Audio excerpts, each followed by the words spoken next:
there was no cognizance of the fact that there is a requirement for an intimacy coordinator until the Me Too movement. Until before the Me Too movement, nobody thought that it was an important thing to discuss. One of the first things that I usually tell actors is, I'm not your therapist. And if you need therapy and if you need to talk about something and you feel like you need to tap into something or you need to work through something, you need to find therapy. And I'm happy to help you find therapy, but I'm not your therapist. I can't be. If you're living under the assumption that two people that are friends with one another will be easier to deal with, no. They're actually tougher to deal with because they're actually not friendly with one another when it comes to intimacy. Visual aid is a huge trigger. So there could be people that are on set that are feeling uncomfortable, that want to not be a part of the scene because it's triggering them or it's bringing up in some kind of past trauma. So the way to work around that flexibility is to make sure that we worked on consent and boundaries very clearly with the director and the actors. So then, the idea is then you draw an outline. I think Gehraiyaan informed its viewers of their morality. And that is why the ripples came through. The fact that everyone was having a conversation about it is what I found most interesting. And I guess, that's what we wanted to do. Am I going to be able to change the gaze of all the films that I worked in overnight? No. But what I am going to be able to do and what I am going to do really, really well is create a brave space for the people that are working on set to make sure while that is being shot, they're safe. Hello everyone. Welcome to Filkopath. I felt humiliated, and to be honest, I felt a little raped both by Marlon and Bartolucci. We hear Maria Snyder reminiscence about the infamous Last Tango in Paris, directed by Bernardo Bertolucci, starring Marlon Brando. This is not the only film, and this is not the only instance where actors have been heard saying how they were misled to a particular scene or how they felt uncomfortable working on a scene, be it Sharon Stone for Basic Instinct or back home Madhuri Dixit for Gehraiyaan. What all these films and production houses missed was an intimacy coordinator. Someone whose presence ensures a safe space for the actors, choreographing all angles of shooting and intimate scene. Today, we have the opportunity to host Aastha Khanna, the first certified intimacy coordinator of Indian cinema. A concept our industries are still warming up to. Aastha has been working in the industry for various big houses such as Dharma, Netflix, Amazon Prime, etc., and is currently riding the huge success of Gehraiyaan, her latest work. Thank you, Aastha, for joining us today. Thank you so much for having me. Aastha, my first question to you is, of course, it's the first natural question, that you are the first among the certified intimacy coordinators we have in Indian cinema. You are representing an extremely important field of work that most in the audience and perhaps even in the industry don't have much idea about. How did you land up to this job profile with no predecessor whatsoever in the country? I don't know what it says for my personality. I like to take the road less taken, I guess. But honestly, to answer your question, intimacy kind of fell in my lap a little bit because I was working on Gehraiyaan as the DA of the film for Shakun Batra. And Shakun and I have had a very, very amazing and honestly, I'm super grateful for him. An amazing working relationship, well before Gehraiyaan and even during. And while I was working for him as an assistant, what happened for me was because the scenes of intimacy in Gehraiyaan were such that Shakun wanted to bring in somebody to kind of navigate them with him. And also he wanted to make sure that he's doing whatever is the industry's best practice while shooting those scenes, although they're not actually very intimate scenes, so to speak. But, I think the idea of cracking the emotional intimacy between the characters and, kind of working with intimacy as a tool to tell the story, for him, he did a lot of research at that point of time, trying to figure out who he would like to hire and what intimacy looks like in the West, how do directors in the West kind of do scenes of intimacy and things like that. And in trying to figure that whole thing out, he, as his DA, along with him, I was doing a lot of this research. So he sent me this article of an intimacy, and I think around that time, everyone was talking about normal people and euphoria, and so a lot of these articles were coming up. And I'm saying this is like early 2020, like Jan Feb 2020, and so he sent it to me, and I read it, and it kind of just stuck with me. That it was something that was like, sometimes you read something and it kind of just stays with you for a much longer period of time. So while I read it for the sake of research, but it really stuck with me, and so I started writing to an intimacy coordinator called Amanda Blumenthal, who runs a certification program for her own institute called Intimacy Professionals Association. So I started writing emails to her, and then she told me. So then COVID hit, and then she told me. She said, "We don't usually do this, but we're planning to take our course hybrid, which is like most of it online for all the lectures, and for the workshops we'll do one-on-ones as and when COVID gets better. So apply if you want to become an IC." She told me, and I said, "Okay, I'll do it." And I applied and I got in. And then I decided I'd just do the course for the shits and giggles, to be honest. Like I mean, there had never been an intimacy coordinator in India. I didn't know what the marketplace was like. I didn't know whether or not it's going to be a job role that is going to take on at all. So for me, the reason I did it was because I was like, I have nothing better to do, and this is something so awesome. I definitely want to learn about it. So when people were learning how to make dalgona coffee, I was becoming an intimacy coordinator. um, and I was doing research, and I was really thoroughly enjoying myself. And with every lecture and every chapter that I was kind of unfolding, it just kept feeling more and more like something I wanted to do with my life. And that's how I kind of explored the world of intimacy. And until before that, maybe not that much. Um, and yeah, and when I certified, and Shakun has always been a huge champion of all the decisions I take. So at some point when I told him about it, when he was writing my reference, and when I certified, he was just like, I am super behind you to carry this forward. And he really helped me kind of navigate my life, what to kind of utilize this skill set that I had learned, whether it was on his set, so championing me to other people, saying if you're using an or like if you have intimacy, try and use an intimacy coordinator. So he kind of helped me build that a little bit, like he's been my guiding star through all of this. That's so nice to know, actually. That's so inspiring, and our all thanks to Shakun. Please pass on. Yeah, my thanks also. Aastha, tell us, what does a day in field look like? Like, what are your points of intervention? How do you start a new movie? Or for that day where there is this intimate scene to be shot, how does that day look like for you? Ooh, okay. So by the time you reach the day of shoot, a lot of the prep is already done. You're actually that is a certain point of the day when you've pretty much covered most of your bases. So one is very prepared when walking into set on a day of shoot for what is to come. Um, uh, for me, what happens is I enter shoot, and the first thing I do is I go and go and meet the actors, like all of the performers that I'm working with. I would like to meet them, renew consent, make sure they remember everything that we've discussed earlier. So kind of do a recap with them on the choreography, do a recap with them on their consent, kind of all of that. Ask them if they feel like they need any closure practice, or if they feel like they need any kind of workshopping or any exercises or anything to kind of prep them on the day. I check with them on their modesty garments, and just make sure they have the basics. Like I'll give mints, I'll make sure they have perfume. I'll just make sure they're aware of what part of their bodies are showing on camera.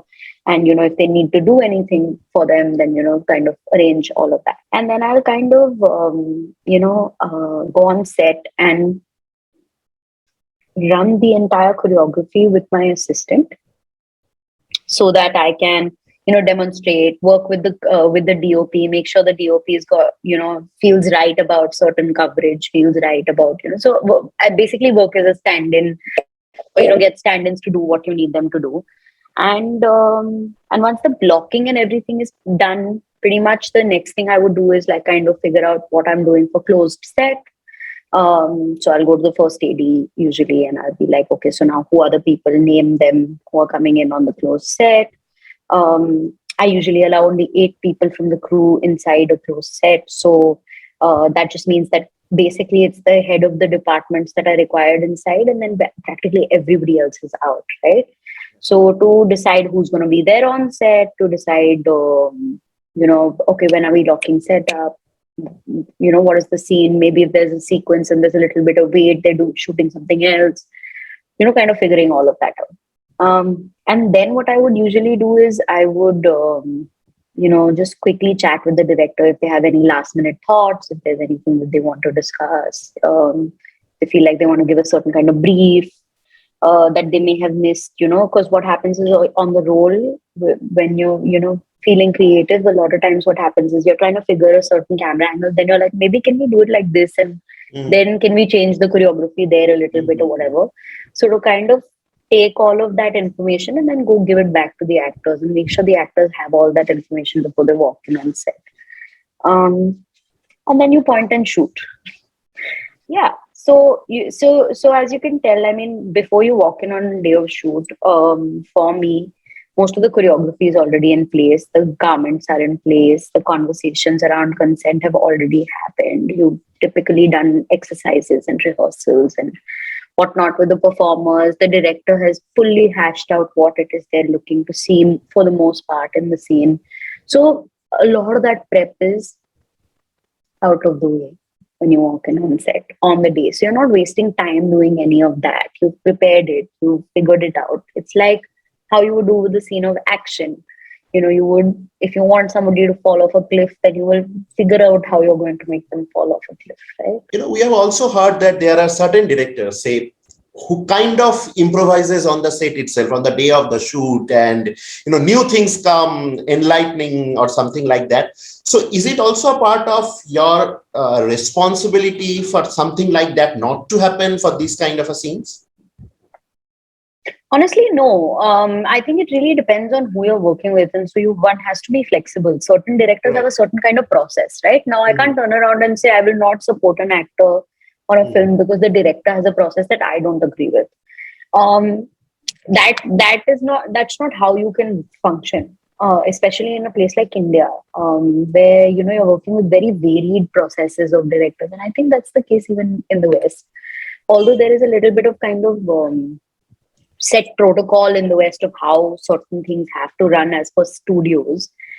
India is slightly more flexible that way, I imagine. So the way to work around that flexibility is to make sure that we've worked on consent and boundaries very clearly with the director and the actors. So then, the idea is then you draw an outline. Now, the director can spin creativity within this outline. And so to be very, very particular about the outline is what is important here. Because then what you say is, within the realm of this, if you make any changes, they're functional. We can do them. The minute that there is a requirement that falls outside the realm of those, the entire conversation of consent starts again, which is, say for instance, an actor has said that they don't want to show bareback. Now, the director for whatever shot requires some amount of bareback to show. And they've decided that they want to ask this question on the day of shoot. What will end up happening is I will have to keep going back and forth and making sure that, I'm giving all the information on both ends to make sure that the actor's also okay with it. Or if the actor's not okay with it, the director should understand that it's not a demand, it's a request. At this juncture, it's not a demand anymore. After having hashed through everything, making a creative tweak at the last minute becomes a request, not a demand. So to understand that there is that level of the power that the other person will hold. Power is probably the wrong word, but agency that the other person will hold to be able to say, no, what we discussed was okay, this is not. But typically it will not happen because you've kind of figured out practically every method, every way in which that you would like to cover a scene, and really gone through very rigorous preparation. So typically, like a complete oddball of creativity would not happen in a scenario like this. Yeah. And Astha, in the process, so, one part is this consent and boundaries, which you definitely ensure is at the right place. Do you also intervene, in terms of the aesthetics, like the scene should not have a male gaze, or, other ways that, we are kind of accustomed in seeing in our cinema? You are also coming from a background of, having assistant directions previously. So does that also come into play when you kind of judge or, look at a scene from an audience perspective as well? Okay, so there's actually two parts to this question. The first part of the question is, and I'm going to rephrase to kind of give you your information. One is, would I ever inform the director of their gaze, or correct them, so to speak? The answer to that is it's extremely flexible. It really depends on how collaborative the director is with me. Why? Because certain directors have a certain set idea of how they want to shoot a scene, right? And you don't want to overstep the boundary of your job role to tell them how to step. If they are collaborative and give you the space to want to, give your opinion, one can inform a person of their gaze, not correct them, but inform them. That, okay, you know what, this angle, maybe, or like, the way that we're doing this right now, it might look a little like whatever. But just information. The second part of the question is, do I usually do it? While I'm aware very acutely of the director's gaze, at this juncture in my working life, I choose not to unless the director has actively asked for my opinion. And there is a reason for it. We are struggling as an industry right now to get intimacy coordinators to come into the door to support the performers that are performing. That's our struggle. The foot in the door at this juncture, right? Now, at this juncture, I cannot inform someone else's gaze. I cannot make that difference. Rome was not built in a day. And I think the idea is that Shakun says this all the time. I'm sorry I'm quoting him, but he's one of my mentors, and I often look back at what he says, and he always says this. He says, I think the first thing that we need to do whenever we embark a journey is we must take off our superhero capes. We're not superheroes.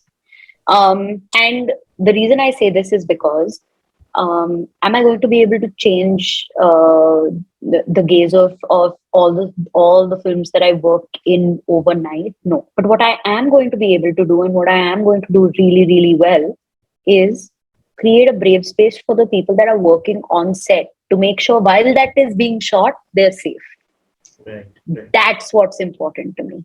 What's not important, while it is important, it is supplementary to me. I think the primary thing for me to do is to make sure that everyone on that set at that point of time feels safe and feels like their consent has been upheld, whether they're doing an item number which is predominantly male gaze, or they're doing hypersexualization of somebody's body, or they're doing a fashion show where there's a huge crowds of people, or which would typically not be I'm just randomly naming a few things that would typically be male gaze, right?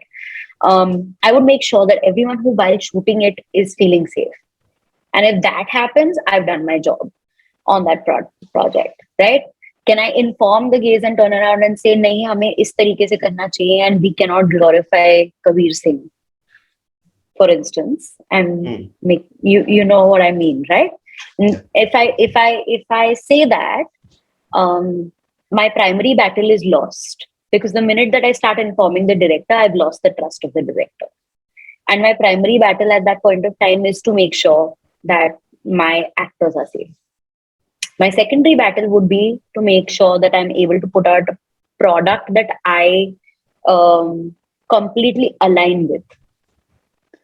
But that alignment also has to come from the audience that is consuming it. Me alone aligning with it is going to do it's going to make no difference. Absolutely. Right? Absolutely. So I'm going to make sure that on every project that I work on, everyone is safe, or everyone has had, the agency to say what they have had to, and the consent has been upheld. Right? Am I going to make sure that people don't go and consume titillating content? No. I can't make sure, because it is up to the producers and the directors and the creators to decide whether or not they want to put out titillating content. I am saying, okay, great, you put out titillating content. Just make sure that while you're making that titillating content, everyone on that set is then you leave it up to the audience to start making decisions. I think we've reached that point in our lives where now you shouldn't just eat anything and everything that comes on your plate. OTT platforms have made it much easier for one to turn around and say there are certain things I like to watch and certain things I don't like to watch. Right?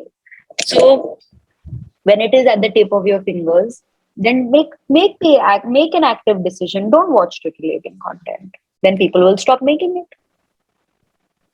That's so well explained, Aastha. Thank you. Aastha, I wanted to ask you that, although since we are also not very aware of this, we are also learning from you. Some of the questions might not be very meaningful. I don't know. I just go for it. So I want to know from you that where do you think the job gets more difficult? Like if two actors are there who are getting physically close in a scene, if they're say friends in real life, or if they're strangers coming from different industries, does it make a difference in the way you handle? Honestly, I try to keep an extremely professional boundary. Usually what happens is when people are friends and they say that they're very comfortable around each other, they're actually the most uncomfortable around each other. because they're unable to be professionals around each other. So everything is a joke, and when everything is a joke, everything's awkward. When everything's awkward, you're not comfortable because you feel like there is a sense of judgment that is at play. There's a social boundary at play at that point of time, right? So if you're living under the assumption that two people that are friends with one another will be easier to deal with, no, they're actually tougher to deal with, because they're actually not friendly with one another when it comes to intimacy. Because intimacy is that boundary you don't cross, especially with your friends. Then if you're put in a professional environment, to be able to do it, you have to act very cool, because there is a lack of there's a scope of judgment that is coming in. There's social capital attached to everything that you're doing. So which is why it actually is something, and it's a very intelligent question if you think about it, because in India we are a fraternity. All of our industries are fraternities, in the sense that all of our industries are built with a few big families, and then everyone knows everyone is friends with everyone. Your filmmakers are friends with your actors are friends with the makeup artists. It's very social, and the minute that starts to happen, there's a lot of these social dynamics that are at play in everything that you shoot, or everything that all kinds of stories that you tell. So navigating those social boundaries becomes very interesting, especially in a place like India. Having said that, this is the only industry I've worked in majorly, other than maybe having done one or two projects in other parts of Asia. And as an intern, I've worked in the UK, but in live television, so that doesn't really count. Honestly, it's easy for me, because I've navigated this as an AD, I've navigated it as a production person, and as somebody who's not from the industry, it's something that I've had to navigate and work with, which is like friends, family know each other, somebody's father, somebody's son, somebody's daughter. It's been very interwoven with how I've navigated life even before becoming an IC. But what is challenging for me, and I'll tell you what is challenging for me, is any kind of sexual violence, any kind of domestic violence, any kind of major violence in intimacy. I won't say it's difficult. It definitely is challenging. The reason it's very challenging is because, one, you're not just taking care of yourself, which is the first most important thing. If I can't take care of myself throughout the scene, how am I supposed to support other people? So while other people, might feel like you're supposed to be there for other people, I can't possibly be there for other people if I'm getting triggered.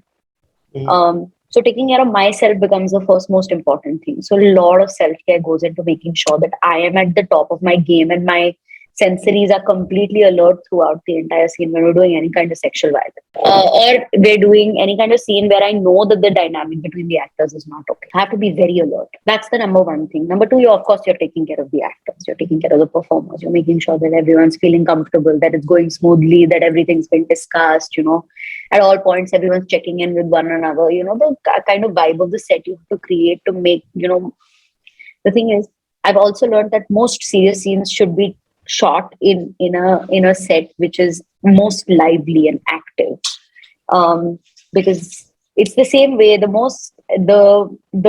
best comedy scenes have been shot in the most serious manner. It's how it works, it's the change in the shift in kind of the mood off and on. That's very interesting, actually. Yeah, I've realized this. It actually really works well. So when you're doing a scene where you're very, very, very serious, and if there isn't a method actor who says, I want to be quiet or whatever, and if they are that person, then they take a corner and they do their thing. But overall, everyone around you should have their spirits up, because then they're able to sense when the dip happens at any given point of time to understand whether or not the scene is falling flat. The scene is falling flat. If there is melancholy all around you, how do you gauge the difference in the emotional arc? Right? I'm sorry, I've gone into a whole other direction. No, but we had this question actually. Thank God that you brought it up. We wanted to ask you about those scenes of violence or domestic violence or assault, which we did. And also, sometimes they will have faster movements as well. They're not like, and the things can go haywire and maybe boundaries could be pushed. So I'm assuming it could be a little bit more difficult for you in those scenarios. Yeah, and also you're working with another department. When you're working with any kind of extra, like excessive violence, you're working with the action department, making sure that nobody's getting hurt. Not just taking care of their mental health and their consent. You have to take care of their physical health also. Like they're not getting gripped too hard, they're not getting hurt, they're not getting bruised, because a lot of people, they get kind of pushed around in these scenes, right? Or a lot of force is utilized. Even in acting, how much ever you might act, a little bit of force you have to put in. So yeah, you take care of them. And third, most importantly, you take care of your set. You take care of the crew members that are looking at the scene happening. Because visual aid is a huge trigger. So there could be people that are on set that are feeling uncomfortable, that want to not be a part of the scene because it's triggering them or is bringing up in some kind of past trauma. And one has to be cognizant of that as well. So not just that, another thing is one has to make sure that the gaze, especially in scenes of sexual violence, is correct. So you want to make sure that at no point does it look titillating. It has to look horrific. And for it to look horrific, you have to get goosebumps very often. And if you're going through those goosebumps and everyone else around you is going through those goosebumps, you have to take care of everyone. So one finds that kind of scene slightly challenging. That scene usually any kind of sexual violence scene usually has one feeling very exhausted after. So I feel like those are the scenes for me, especially. Others I'm like chill about. Those are fine. I can never say that I know my work at the back of my hands, because I don't. And this is one of those professions where the studying never stops. But those are scenes that I actually enjoy doing. Those feel like fun at work. Those are challenging in their own way, but the challenge is always exciting, as opposed to garbs up, making sure everything's fine and just ticking boxes. So there's that. Astha, you mentioned about method acting, and in kind of a scene like, say, a physical assault or something like that, a method acting approach can be very traumatic for the actors, right? I mean, that approach itself will ensure that it stays beyond the scene is shot, be before the scene or after the scene. So, do you intervene in that way? For an actor who is accustomed to do a method acting, do you make sure him or her kind of changes his attitude or her attitude in kind of these scenes? Okay, so first of all, I'll clarify. Method acting means any kind of method of preparation that you must use, right? A non-method acting is untrained acting. Right. Any person who is trained has a method. So what you're asking is if somebody is using the impersonation method, or if somebody is tapping into past trauma, tapping into past emotions in order to evoke certain emotions, right? Right, yes. One has to check specifically for that when the actors, when we're doing workshops and when we're doing rehearsals, one usually asks that question of like, what is the method that is being used? And I personally very strongly discourage tapping into past trauma. And I think one of the first things that I usually tell actors is, I'm not your therapist. And if you need therapy and if you need to talk about something and you feel like you need to tap into something or you need to work through something, you need to find therapy. And I'm happy to help you find therapy, but I'm not your therapist. I can't be. Having said that, when I say that I'm not your therapist, I also mean to them that in no part of these exercises do we want them to go to a certain part of their past and unpack that on shoot. So there are methods that one can give to a trained actor and say, this is the method that you use for this particular scene. So yes, there will be times where I will ask someone to tap back into a feeling. When you tap back, when I say when you tap back into an emotional arc, what usually people think is they have to relive their trauma in order to trigger the feeling, right? That's like saying I have to eat chicken every time in order to remember what the taste of that chicken feels like, and what that then to understand what that made me feel in my head. I felt satisfied, I felt fulfilled, satiated. So the logic is to never go back to that trauma, but to go back to a certain emotion which you can describe. Can I describe anger? Okay, great. When was the last time I felt angry? That time. What did I do when I felt angry? And then kind of tap into that as opposed to tapping into the memory. And then creating an internal monologue of what am I going to say to myself constantly that allows my character to feel a certain kind of way. Like in Gehraiyaan, for instance, there was this dialogue that said, I'm stuck. That's an internal monologue dialogue, which is if you realize that you can't escape. So somebody who's probably going through marital rape, for instance, right? Constantly just keep repeating, I'm stuck, I'm stuck, I'm stuck, I'm stuck, I'm stuck, I'm stuck. And that is going to help them while they're emoting, rather than going back into a whole other, like figuring out a situation when they were stuck and then going back and reliving that repeatedly, because beyond a point those tears will also dry out. On how much can you go back and tap into it? And we're in the film business. We take 30 takes of the same thing. You can't keep tapping back into the same thing 30 times. That also beyond a point is supposed to would exhaust itself. So the method is slightly different, but there is a method, and there always is a method. And people don't do it with method, it's more difficult, because when they don't have a certain kind of method, then you're basically running on free flow. Whether or not you will be able to catch that essence or not at that given point of time, within that time frame that we are shooting that scene, that becomes tricky. And tell me something. So for an intimate scene, you have your workshops, you do every prep and everything. But even without not from a mind, but the body might get aroused.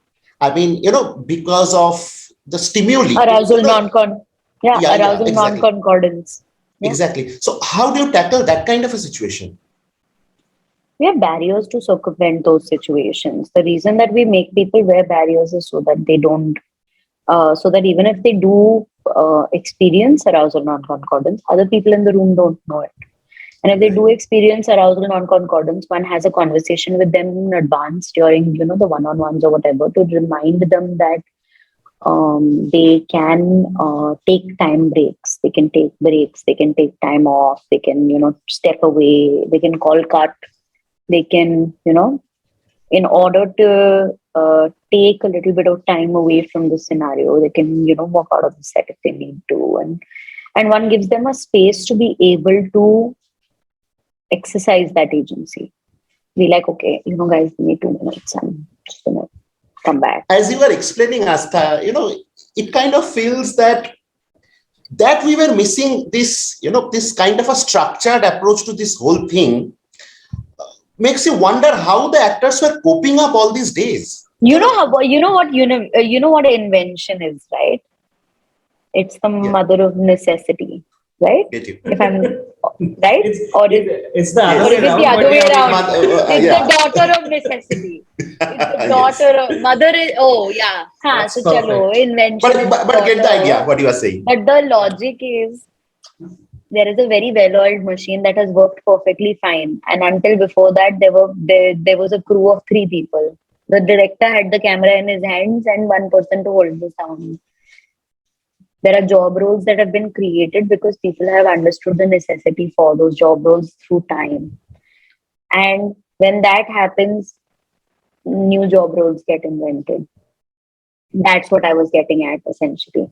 The fact that there was no cognizance of the fact that there is a requirement for an intimacy coordinator until the Me Too movement.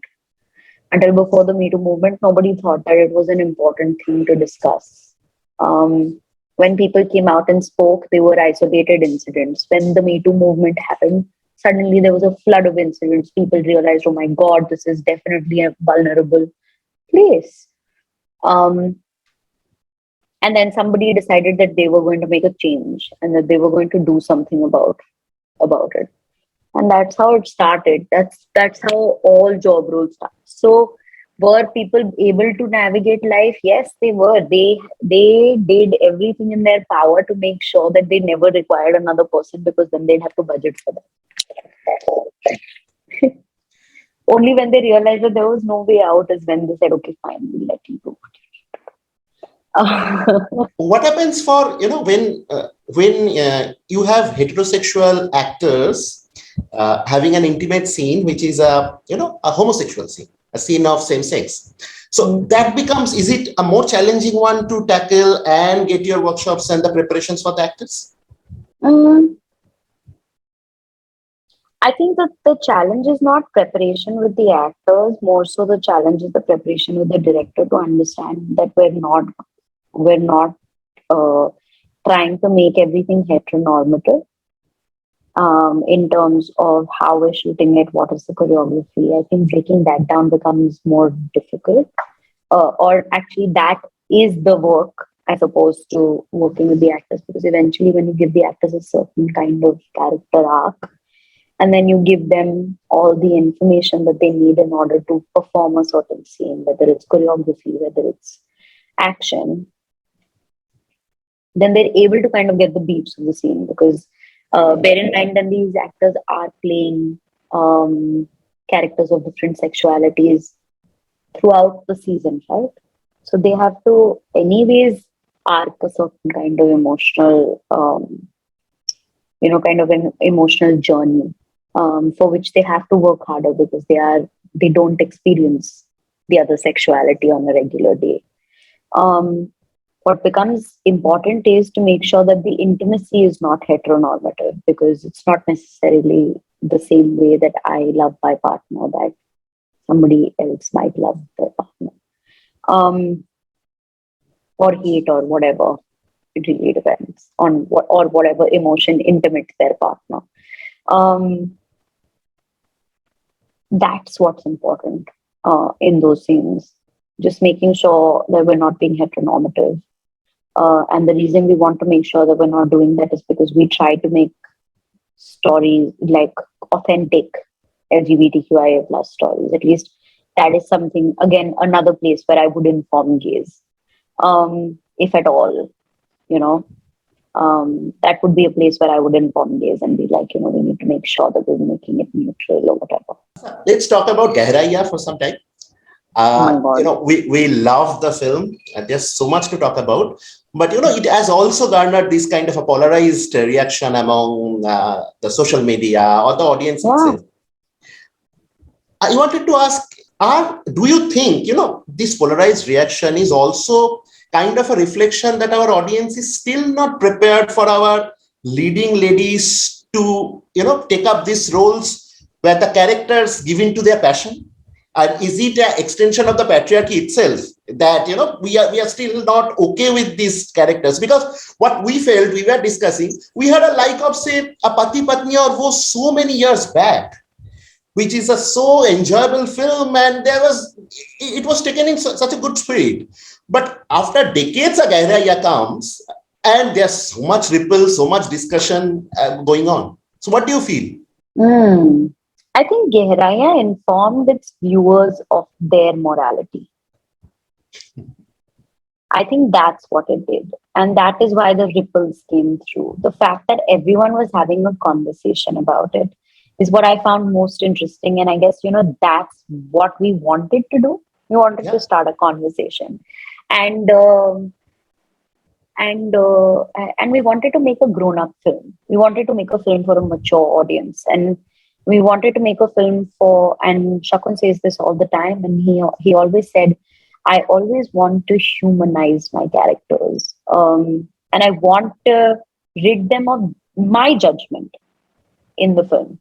And I guess, a lot of the people had conversations around how the emotions were kind of dialed down in the film, and, they were kind of lukewarm, or that they were minimalistic. I guess for me, the reason that was the case was because we were constantly being very, very careful of not judging our characters.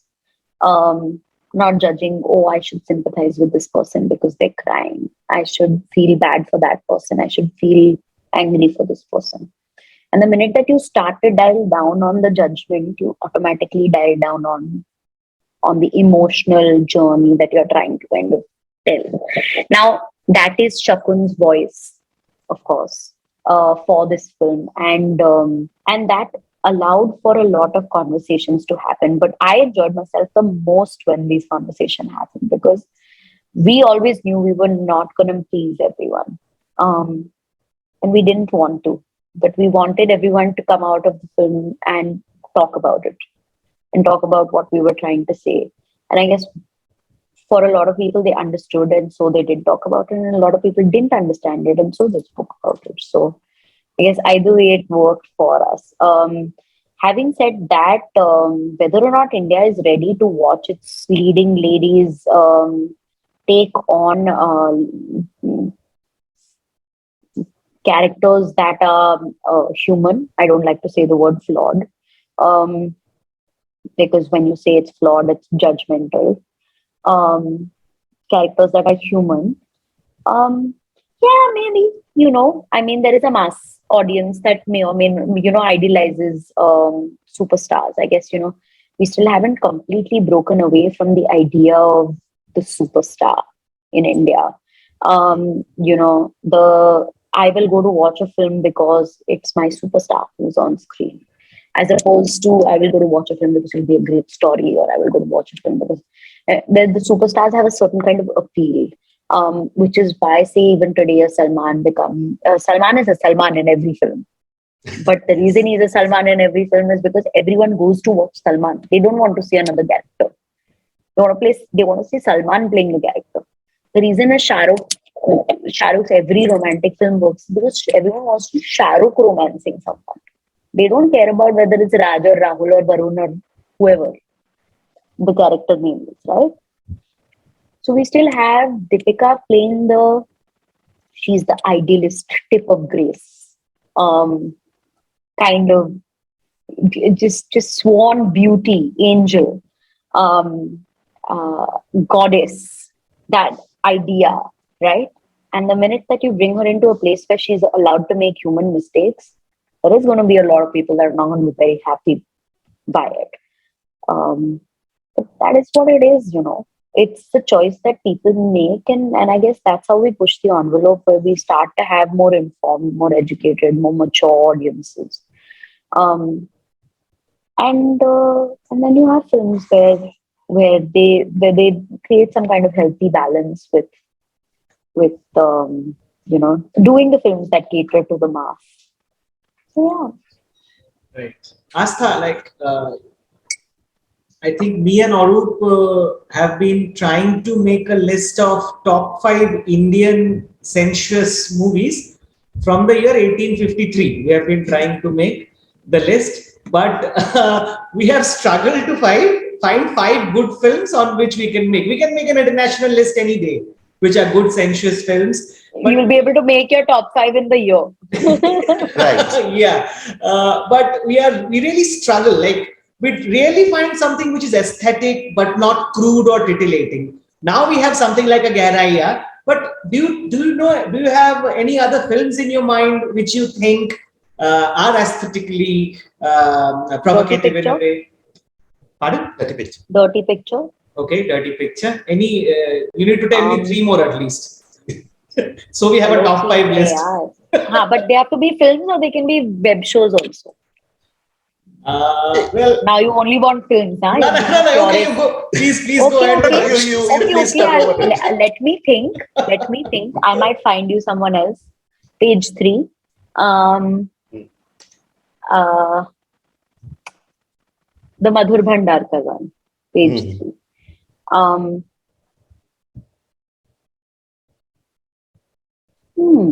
Intimacy shown well. You see, not so easy. Dil Dhadakne Do. Okay. I'll find you. Wait, no, there are 2 more. There's definitely, I need to find 2 more, 1 more. I think One you said more, Dil no, Dhadakne Do, page 3. Page 3. Gehraiyaan, we said, and we said dirty picture. Gehraiyaan, page 3, dirty picture, Dil Dhadakne Do. I think fire, parched. I can keep going actually now. Okay. And if we talk about international film that you really like for the way the aesthetically an intimate scene was shot, and there's too many now. What comes to your mind first if you are to be asked, which is that film that you will go back, or 3 films that you will always go back? Vicky Cristina Barcelona. Wow. Yeah. Match Point. There are 2 Woody Allen films. Yeah.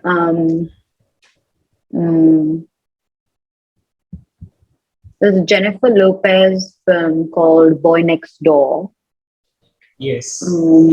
Yeah. There's another J-Lo film called Hustlers. That's a good one. Hustlers is so good. There's plenty. There's Dirty Dancing. It had intimacy in it.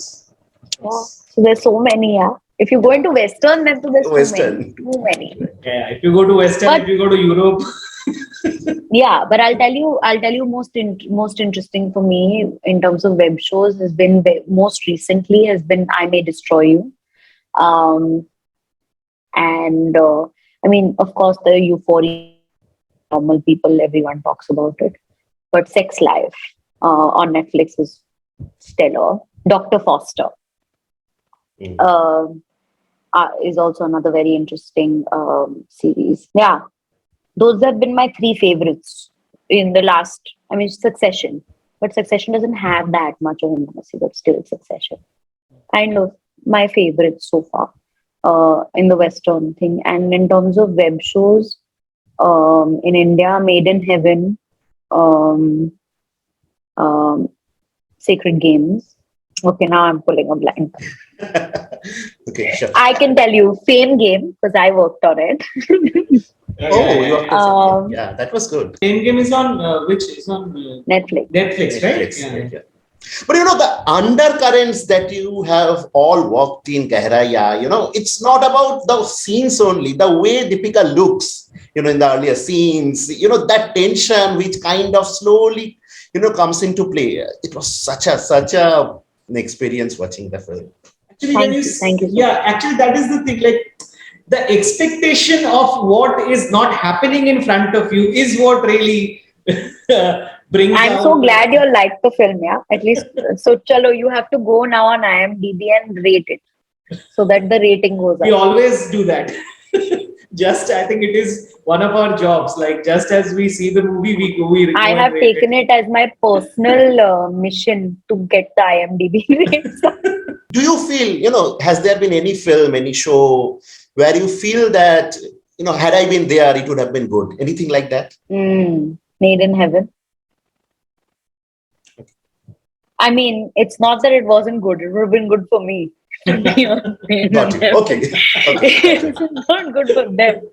Them, though, we will see. Good for me. To be in Made in Heaven. But yeah, all the newer shows, yeah, they're really pushing the envelope. They're doing such great work. Even the newer films, I mean, Bulbul did such an interesting scene. Pink had such an interesting scene. Both sexual violence, very, very interesting. Family Man had a scene. Arya had a scene. Very interesting. Again, so yeah. So I feel like everyone's doing great work now. They should give that work to me.